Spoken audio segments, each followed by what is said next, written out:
daerah-daerah seperti Aceh, Sumatera Utara, kemudian Kalimantan Barat atau Ya. Sumatera bagian tengah, mungkin ini bisa kita duga itu juga imbas dari adanya heatwave yang terjadi di Asia Selatan, Asia Tenggara. Hai sahabat TCID, kalian sedang mendengarkan podcast Suara Akademia. Ngobrol seru isu terkini bareng akademisi. Cuaca di Indonesia belakangan panas banget Sobat TCID. Mungkin bisa kerasa dari sebelum Hari Raya Idul Fitri, bahkan sampai belakangan ini. Ada beberapa hari di mana turun hujan, tapi intensitasnya tiba-tiba sangat deras. Tapi bukan tapi terus sih ya sebenarnya. Intensitasnya hujannya lumayan tinggi dan menyebabkan beberapa daerah banjir. Yogyakarta ada beberapa titik banjir, Samarinda juga banjir. Tapi sebelum hujan terjadi, cuacanya panas banget gitu. What happened with the weather? Karena tidak hanya Indonesia saja yang mengalami, Thailand bahkan lumayan panas gitu kan. Beberapa daerah Asia lain juga sepertinya pada kemeringet dalam tanda petik untuk menghadapi hari-hari ini.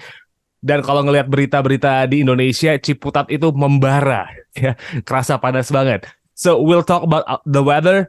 Selamat datang di Suara Akademia. Nama saya Muhammad Syarif, saya podcast produser dari The Conversation Indonesia, dan kali ini kita bakal ngobrol bareng sama Pak Supari, Koordinator Bidang Analisis Variabilitas Iklim Badan Meteorologi, Klimatologi, dan Geofisika Indonesia. Halo Pak Supari, apa kabar Pak? Halo Mas Arif, Alhamdulillah sehat ini Mas Arif. Baik, Pak, kita straight to the point aja nih, ngomongin cuaca di Indonesia belakangan. Apa sih Pak yang bikin panas? Ini kayaknya panasnya ugal-ugalan nih Pak. Ya, Mas Arif memang kalau kita memperhatikan sepanjang, terutama mungkin orang banyak yang mengeluh ketika mendekati Lebaran itu ya, Hmm. gerah banget sih suara ada cuaca gitu, ada apa sih gitu. Banyak masyarakat, terutama mungkin netizen yang menyuarakan keluhan itu. Jadi sebetulnya ya dari sisi kebiasaan atau kita menyebutnya kalau dalam bahasa bidang kita itu secara klimatologis gitu, Hmm. artinya secara kebiasaannya, memang bulan April itu secara umum di Indonesia akan mengalami kondisi di mana suhu maksimumnya mencapai puncak. Jadi Hmm. secara umum di Indonesia itu 2 kali kan mencapai puncak. Memang tidak semua tempat, tapi kita bicara general ya. Secara general, biasanya kita mengalami 2 kali puncak di sekitar April dan sekitar Oktober. Hmm.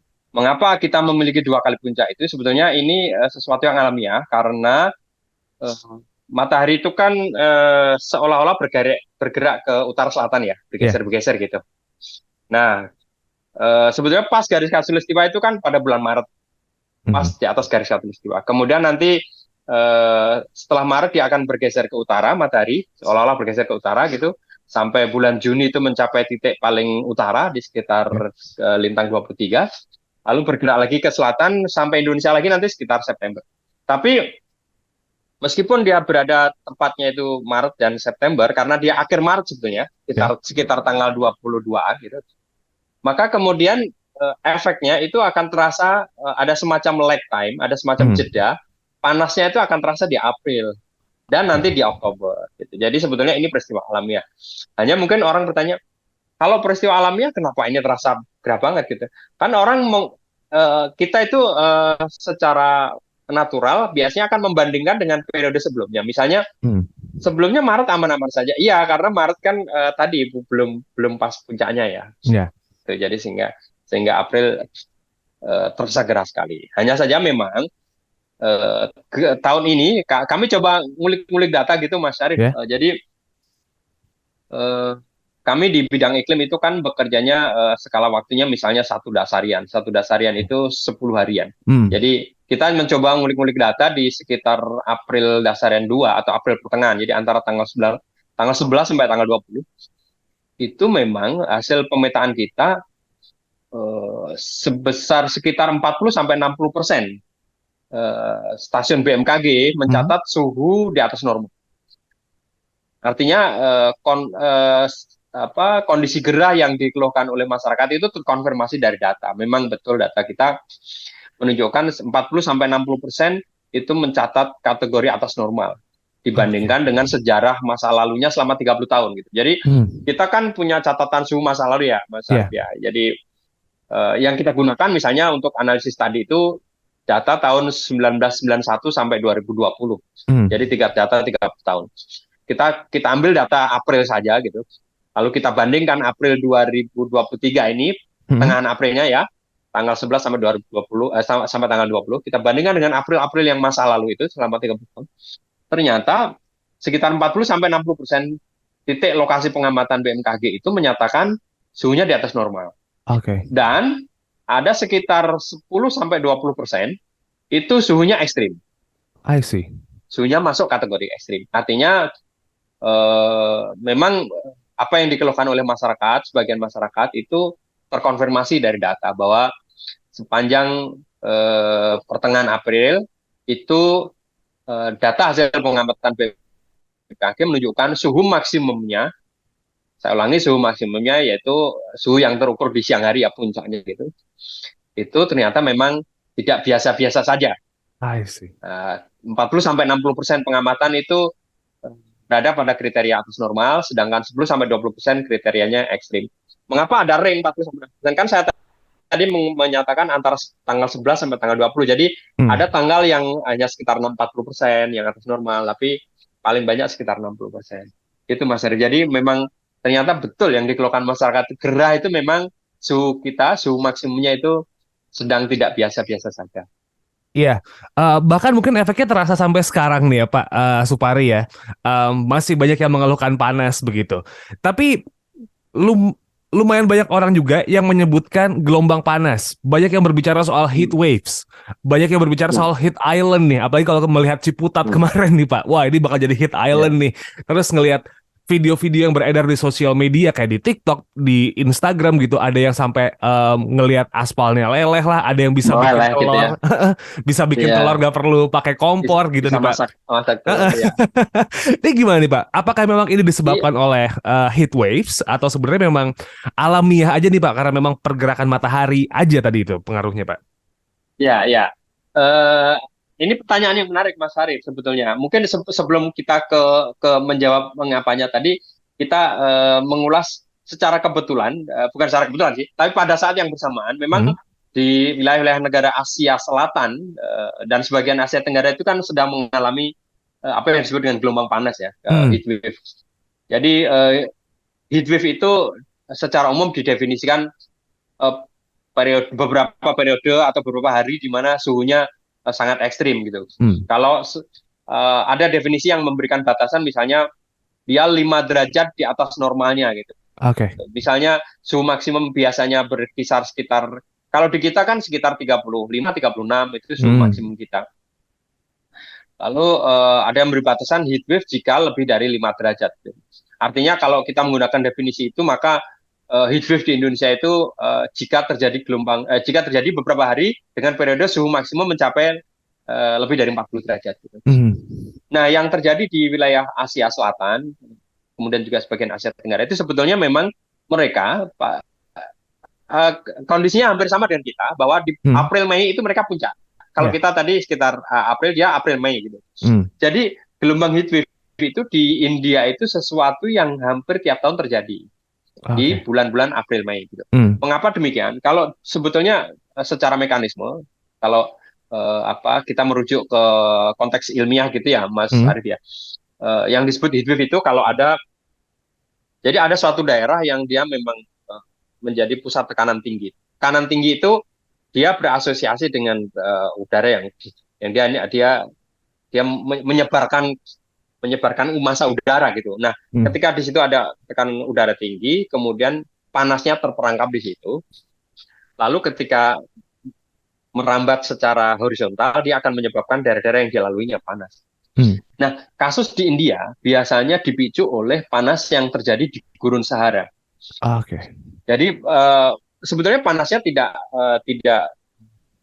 selalu berasal dari India sendiri. Jadi di Timur Tengah itu kan kondisinya memang panas ya. Afrika Utara ke Timur Tengah itu kondisinya panas. Ketika kemudian panasnya ini merambat, itulah kemudian disebut heat wave. Jadi ada panas, ada gelombang perambatan. Nah, pertanyaannya apakah di Indonesia juga disebut heat wave gitu? Memang kalau kita merujuk pada definisi tadi itu tidak masuk tidak masuk kriteria bahwa panas yang ada di Indonesia itu disebut heat wave gitu. Hanya saja di dalam dunia iklim itu dikenal juga disebut dengan warm spell. Warm spell itu beberapa hari yang suhunya ekstrim, gitu, panas gitu. Disebutnya warm spell. Di daerah seperti kita yang tropis memang secara mekanisme agak mustahil terjadi heat wave karena heat wave ini biasanya kan tadi ada perambatan dari daerah dengan tekanan tinggi. Kita itu jauh dari daerah bertekanan tinggi. Heat wave itu misalnya terjadi di wilayah Cina. Cina itu kan sering mengalami. Karena apa? Karena di daerah Mongolia itu ada daerah namanya Siberia yang itu menjadi pusat tekanan tinggi. Jadi panas yang ada dari sana merambat ke arah Cina. Makanya Cina sering merambat. Kemudian heat wave sering terjadi di Eropa. Mengapa demikian? Misalnya tahun lalu ada heat wave yang melanda Spanyol, Inggris itu karena panas yang dari Afrika Utara itu terbawa oleh sirkulasi udara merambat ke arah Eropa. Nah, kita itu jauh dari hal-hal seperti itu sehingga secara konseptual itu kita mustahil terjadi heat wave. Yang kedua, di Indonesia itu daerah yang windy atau cukup berangin ya, sehingga menyebabkan ada yang berpendapat heat wave itu kan terjadi kalau panasnya itu bergeraknya lambat gitu, sehingga terperangkap di situ gitu. Nah, kalau di kita ini daerah yang windy yang kecenderungannya akan susah terjadi heat wave gitu. Nah, lalu kalau memang bukan heat wave, mengapa kemarin kita panas banget gitu kan pertanyaan sebagian orang gitu. Nah, yang menarik adalah ketika kita buat petanya secara spasial gitu ya, ternyata daerah-daerah yang mengalami panas ekstrim, tadi yang saya sebutkan ada sekitar 40-60% dia di atas normal, kemudian 10-20% ekstrim itu lebih banyak terjadi di wilayah Indonesia Barat dan Tengah, sedikit yang di wilayah Timur gitu. Sehingga kemudian kita mencoba mereka-reka gitu ya, kalau yang di wilayah Barat itu mungkin terutama wilayah barat yang utara ya, daerah-daerah seperti Aceh, Sumatera Utara, kemudian Kalimantan Barat atau Sumatera bagian tengah, mungkin ini bisa kita duga itu juga imbas dari adanya heat wave yang terjadi di Asia Selatan, Asia Tenggara. Kan daerah Thailand sama Vietnam kan mereka kena heat wave itu panas banget kan sampai 40-an gitu kan derajat. Nah, karena atmosfer itu sesuatu yang terhubung gitu, kira-kira kalau di sana panas ya angetnya sampai di kita gitu. Sama saja kalau misalnya kita dekat-dekat dengan kompor gitu, walaupun kita tidak megang, tapi kita kena panas. Jadi ada perambatan panas secara horizontal yang mungkin kena imbas gitu. Meskipun kita sendiri tidak mencapai kriteria gitu. Dugaan yang kedua adalah kalau jadi tadi kan yang pertama kita bicara soal natural event bahwa kita memang mengalami puncak suhu maksimum itu di sekitar April. Jadi di daerah-daerah barat utara itu sekitar Aceh, Sumatera mungkin ada dugaan kita bahwa peristiwa natural tadi ketika puncak itu diamplifikasi oleh imbas heatwave yang terjadi di Asia Tenggara. Nah, pertanyaannya kemudian memang yang menjadi perdebatan adalah mengapa di wilayah Jawa atau Sumatera bagian selatan itu juga beberapa suhunya mencatat kondisi yang tidak normal gitu. Sementara secara sirkulasi atmosfer pada April ini daerah-daerah Sumatera bagian selatan dan atau Jawa ini masih kena angin yang dari Australia. Sudah kena angin yang dari Australia karena persiapan masuk musim kemarau ya. Yang itu seharusnya tidak membawa panas dari Asia Tenggara gitu. Tapi kenapa kok di wilayah selatan juga panas? Nah, dugaan kita kalau yang di wilayah selatan ini lebih banyak karena faktor natural tadi, peristiwa pergerakan semu matahari. Jadi kalau ditanya pertanyaannya mengapa kemudian di April kemarin kita terjadi panas yang ekstrim itu, dugaan kita yang pertama yang jelas itu peristiwa natural sebetulnya. Tanpa adanya heat wave yang ada di Asia Selatan, sebetulnya kita akan mengalami puncak suhu maksimum di bulan April. Kebanyakan tempat ya, tidak semua tapi kebanyakan tempat akan. Lalu barangkali ada amplifikasi dari peristiwa perambatan panas yang terjadi di Asia Tenggara karena kok ngumpulnya di wilayah Indonesia bagian barat. I see. Jadi mungkin demikian, Mas. Ya, tapi jadi lumayan menarik nih Pak Supari gitu. Kalau kita berbicara soal impact yang memang natural, memang pergerakan matahari aja sudah seperti itu ya Pak. April dan Oktober tuh harusnya jadi apa ya, bulan yang sudah ditandain sama masyarakat bahwa ini bakal panas-panasnya nih. Tapi pertanyaan saya adalah ini sampai kapan nih Pak gerahnya kan?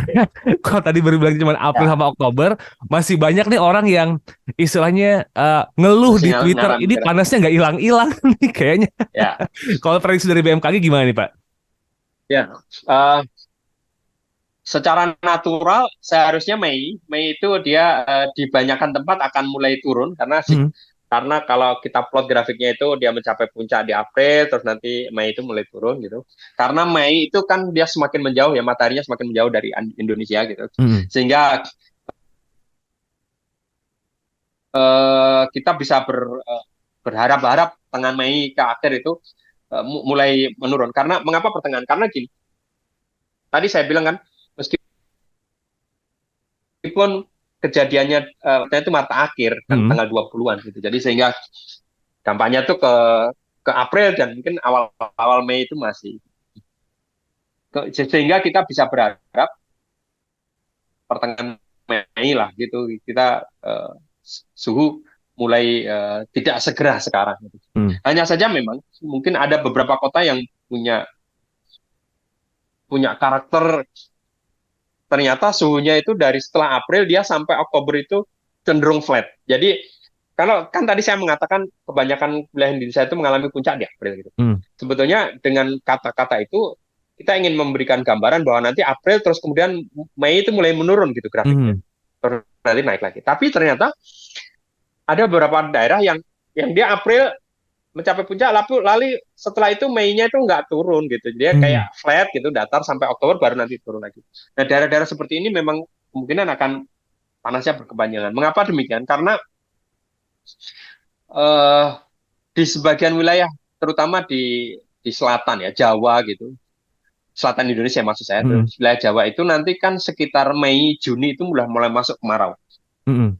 Nah, masuk kemarau ini karakternya kalau di wilayah selatan itu kan kalau udah kemarau tuh benar-benar kering, nggak ada awan gitu, Betul. bisa sebulan nggak ada hujan gitu. Nah, ketika kondisi sangat cerah, tidak ada awan gitu, maka radiasi matahari akan berlimpah Ya. sehingga kemudian itu menaikkan suhu maksimumnya jadi mencapai tinggi sekali. Kalau di rata-rata suhu rata-rata hariannya sebetulnya dia turun karena apa? Karena pada malam hari nanti timbal baliknya daerah-daerah yang cerah ini ketika siang itu sangat terik, tapi ketika malam dia akan sangat dingin. Makanya Hmm. masyarakat mengenal istilah berdiding ya. Betul. Itu ketika musim kemarau itu dingin banget karena apa? Yang diserap dari matahari di siang hari tadi karena melepaskan maka dia cepat mendingin. Nah, jadi kalau musim kemarau di wilayah Indonesia bagian selatan itu kontras suhu antara siang dan malam itu sangat besar. Siangnya terik banget, malamnya dingin. Kalau di rata-rata dia suhunya rendah, tapi kalau diukur maksimumnya saja itu masih tinggi sehingga daerah-daerah ini akan tetap mengalami suasana atau cuaca yang panas meskipun dia sudah tidak di April gitu. Oke. Nah, salah satu juga yang menjadi hasil analisis kita adalah kan begini, setiap April kita itu mengalami cuaca yang suhu maksimum yang tinggi gitu ya. Hmm. Karakternya karena gerakan semu matahari. Hanya saja ternyata kalau kita bandingkan antara April sekarang dengan April-April yang masa lalu gitu, Hmm. lalu kita bikin semacam analisis kecenderungan atau tren gitu, kita mendapati bahwa suhu April itu semakin lama semakin meningkat. Oke. Dan ini memang sejalan dengan apa yang disebut dengan global warming. Hmm. Jadi suhu yang memanas itu kan tidak hanya terjadi pada bulan tertentu, termasuk di April, sehingga kemudian sama-sama puncak suhu dalam setahun karena peristiwa alamiah gerakan semu matahari. Tapi kalau kita bandingkan April sekarang dengan April tahun 90-an, April tahun 2000-an, maka April yang sekarang itu lebih panas. Ya. Jadi orang-orang yang mungkin usianya sudah lebih dari 30 tahun sehingga dia bisa membandingkan tahun-tahun 90-an, tahun 2000-an itu mungkin akan punya cukup sensitivitas untuk mengatakan bahwa April sekarang itu nggak sama loh dengan April yang dulu. Ya. Jadi memang suhunya ikut memanas. Itu Mas Oke. Arif.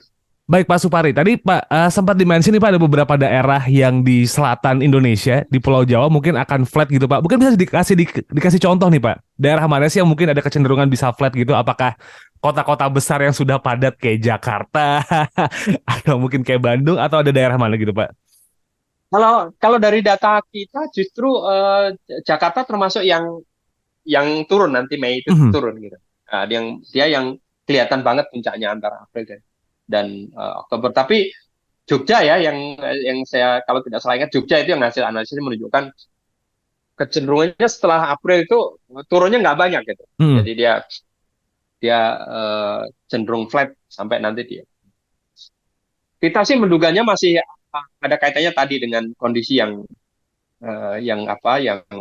cuaca cerah di musim Mhm. kemarau yang itu meningkatkan radiasi sehingga suhu maksimumnya meningkat. Tapi ada kemungkinan juga karakter kota itu mempengaruhi ya. Oke. Terutama sebenarnya mungkin bukan kota, tapi karakter tempat pengukuran. Mhm. Kalau di Jakarta stasiun BMKG ada di tengah kota kan di Jakarta Betul. Pusat. Jadi ya itu mungkin refleksi dari seluruh kota Jakarta yang Mhm. mirip-mirip itu. Di Jogja kita punya stasiun pengukuran yang agak ke pinggir gitu, Mhm. yang tidak tidak 100% merepresentasikan sebuah kota gitu. Oke. Karena sebetulnya yang kita ukur kan udara lingkungan. Mhm. Kita sebisa mungkin daerah yang tidak tercampuri oleh kondisi perkotaan ya. Tapi di satu sisi eh, punya jaringan pengamatan suhu yang membandingkan antara daerah perkotaan dan daerah yang tidak perkotaan itu juga bisa digunakan untuk analisis membandingkan apa dampak aktivitas perkotaan terhadap Oke. data iklim. I see. Baik, pertanyaan terakhir dari saya nih Pak Supari. Permasalahan cuaca yang tadi Pak Supari sampaikan bahwa ini tuh semacam titik puncak terbaru selama 30 tahun terakhir ya Pak ya, suhunya dibandingkan 30 tahun yang kemarin. Masyarakat juga sudah mulai mengeluh, bahkan masyarakat aware eh, dampak dari perubahan iklim itu sendiri. Ada yang ingin disampaikan ke masyarakat kah Pak mengenai cuaca yang lumayan panas ini? Karena sepertinya banyak bola panas yang bergulir nih. Ada yang bilang heat wave udah nyampe Indonesia lah, ada yang bilang inilah, ada yang bilang itulah. Silakan Pak Supari. Ya, terima kasih Mas Arif.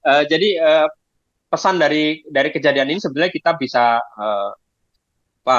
merenungkan untuk diri kita sendiri ya bahwa Hmm. salah satu dampak pemanasan global ini kan secara saintifik sudah dibuktikan bahwa peluang terjadinya kondisi ekstrim itu semakin besar gitu. Betul. Jadi sesuatu yang di masa lalu itu ekstrim nanti akan menjadi sesuatu yang biasa di masa sekarang dan apalagi di Oke. masa depan gitu. Itu dampak. Sehingga kemudian kita jika kita tidak peduli dengan kondisi iklim yang seperti itu, maka kita Hmm. akan mengalami kondisi-kondisi ekstrim yang semakin sering. Maka cara kita untuk mencegah adalah kita harus peduli dengan iklim, kita harus peduli dengan lingkungan supaya laju perubahan iklim itu bisa ditekan. Hmm. Dan kalau laju perubahannya bisa ditekan, maka kita berharap bisa mengurangi potensi kejadian ekstrim di masa depan. Demikian, Mas Ari.